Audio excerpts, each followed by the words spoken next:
রামকৃষ্ণ সারদার বন্দিয়া চরণ, সারদা সরস্বতীর লইনুসরণ।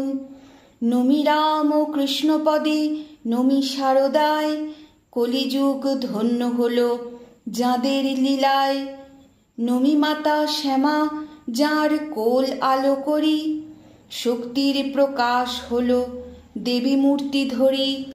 পরম ধার্মিক দ্বিজ রামচন্দ্র পিতা, যাহার দুহিতা রূপে মর্তে আবির্ভূতা।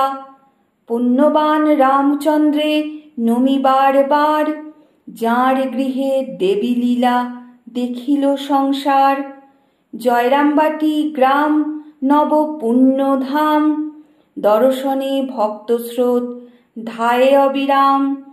যেথায় পবিত্র বায়ু প্রাণবায়ু মিশে, মায়ের করুণা ভক্ত হৃদয়ে প্রকাশে। ধন্য সেথা ধুলামাটি, ধন্য হল দেশ, যেথা আছে চিরশান্তি আনন্দ অশেষ। ভক্তজন বিহ্বল নাম গানে সদা, জয় প্রভু রামকৃষ্ণ জয় মা সারদা।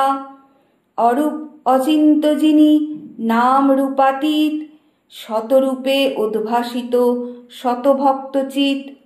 নামমালা গাঁথিবার করি যে প্রয়াস, কৃপা করি হৃদয়েতে হও মা প্রকাশ। একদিন রামচন্দ্র দেখেন স্বপন, অপরূপা বালিকার গৃহে আগমন। কোমল বাহুতে গলা জড়াইয়া ধরে, ভাবিলেন লক্ষ্মী বুঝি আসিছেন ঘরে। নমস্কার। ঠাকুর মা স্বামীজির কৃপায় আজ মায়ের 108 নামের মধ্যে লক্ষ্মী নামের উৎপত্তির মূল তথ্যসূত্র সংক্ষেপে বিবৃত করছি।